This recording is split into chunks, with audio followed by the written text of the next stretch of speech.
السلام علیکم ورحمۃ اللہ وبرکاتہ۔ دوستو میں ہوں آپ کا بھائی حافظ غلام مصطفیٰ سعودی عرب سے۔ دوستو مفتی طارق مسعود صاحب کو سب لوگ جانتے ہیں، ان کے دو کلپ میرے سامنے آئے۔ میں نے یہ سوچا کہ تمام حجاج کرام کو یہ پیش کر دیے جائیں تاکہ آپ لوگوں کے حج کا سفر آسان ہو جائے، اور دوسرے نمبر پہ وہ بہنیں جن کو حج کے دوران مینسز آ جائیں وہ کیا کریں گی۔ تو پلیز اس ویڈیو کو آخر تک پورا سن کے جائے گا، زیادہ لمبی ویڈیو نہیں ہے، شارٹ ہے، تو انشاءاللہ آپ لوگوں کو رہنمائی ملے گی، تسلی ملے گی۔ جو لوگ ان دنوں میں پریشان ہیں، یہاں فیسلٹیز اچھی نہیں ہیں، یہاں سہولتیں اچھی نہیں ہیں، دوستو جتنا بھی وی آئی پی سے وی آئی پی حج کر لیں تو مفتی صاحب نے اس کا جواب دے دیا، کیا اس کو مشقت آئے گی یا نہیں آئے گی، یہ آپ لوگ پورا سن کے جائیے گا۔ پہلے نمبر پہ کتنا ہی وی آئی پی کیا وی وی آئی پی حج ہو، آدمی کو ٹینشن ہوتی ہے۔ کل ایک صاحب آئے حج قران کر رہے تھے، وہ کہہ رہے مفتی صاحب بغلوں سے بو آ رہی ہے، بہت نہا لوں۔ میں نے کہا بو تو آئے گی بھائی، کتنی یہ 5 دن کی ٹھیک ٹھاک ٹینشن ہے، چاہے کتنا وی آئی پی حج ہو جائے۔ عرفات میں پھر آگے جو پیدل گاڑیوں میں جائیں گے اور پریشانی ہوتی ہے، ٹرین میں جائیں گے اور لوگ کہتے ہیں ہم تو ٹرین میں جائیں گے جی، لوگ بڑے خوش ہوتے ہیں۔ ابھی جہاز میں ایک صاحب مجھ سے ملے کہ میں تو اللہ کا شکر ہے وہاں عرفات سے جب ہم مزدلفہ جائیں گے میں تو ٹرین میں آرام سے جاؤں گا۔ میں نے کہا ٹرین تو آرام سے مزدلفہ چلی جائے گی، تو ٹرین تک کتنے کیسے آرام سے جائے گا؟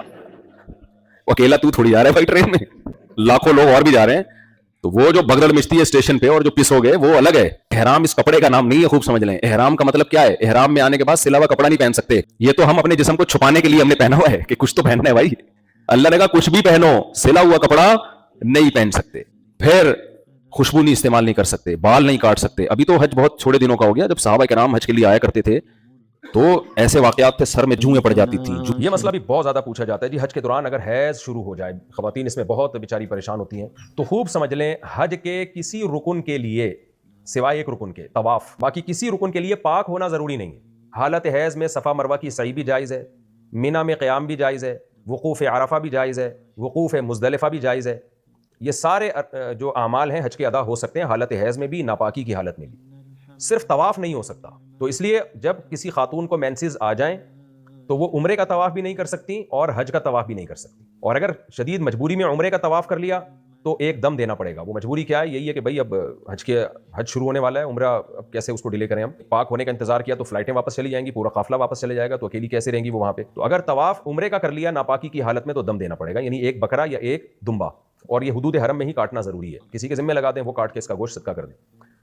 اور اگر طواف زیارت سے پہلے عورت کو حیض آ جائے تو شرعی حکم یہ ہے کہ وہ طواف زیارت کو پھر ڈیلے کر سکتی ہے، یعنی بقرعید کے پھر 3 دنوں میں طواف کرنا اس پر واجب نہیں ہے، ڈیلے کر دیں، پاک ہونے کا انتظار کریں، جب پاک ہو جائیں تو پھر طواف زیارت کریں، کوئی گناہ نہیں ہے، کیونکہ یہ شرعی عذر کی وجہ سے ڈیلے کیا ہے انہوں نے۔ لیکن اگر ڈیلے کر کے بھی وہ حیض بند نہیں ہو رہا اور ان کو واپس جانا ہے اور پورا قافلہ واپس جا رہا ہے تو شدید مجبوری ہے، تو پھر ایسی صورت میں ناپاکی کی حالت میں ہی مجبوراً طواف زیارت کر لیں، لیکن پھر ایک دم نہیں بلکہ گائے یا اونٹ کو نہر کرنا پڑے گا، کیونکہ طواف زیارت رکن ہے حج کا، اور وہ حالت حیض میں کرنا یہ بڑی درجے کی جنایت کہتے ہیں، یعنی ایک پینلٹی بڑے درجے کی لگے گی پھر، کیونکہ طواف زیارت حج کا رکن ہے، وہ ناپاکی میں عورت کرے گی تو اول تو جائز ہی نہیں ہے کرنا، اور شدید مجبوری میں کرے تو پھر اس کو تلافی کے طور پر ایک اونٹ یا ایک گائے وہ دم کے طور پر دینی پڑے گی، اور اس کا گوشت پھر وہیں فقراء میں تقسیم تو ہوگا۔ اگر یہ معلومات اچھی لگی ہے چینل کو لائک کریں اور سبسکرائب کریں، اس ویڈیو کو دوسرے دوستوں تک شیئر کریں، دعاؤں میں یاد رکھیے گا۔ انشاءاللہ نیکسٹ ویڈیو میں ملیں گے۔ اگر آپ لوگ کچھ پوچھنا چاہتے ہیں تو کمنٹس باکس میں ضرور پوچھیں، انشاءاللہ جلد جواب دینے کی کوشش کروں گا۔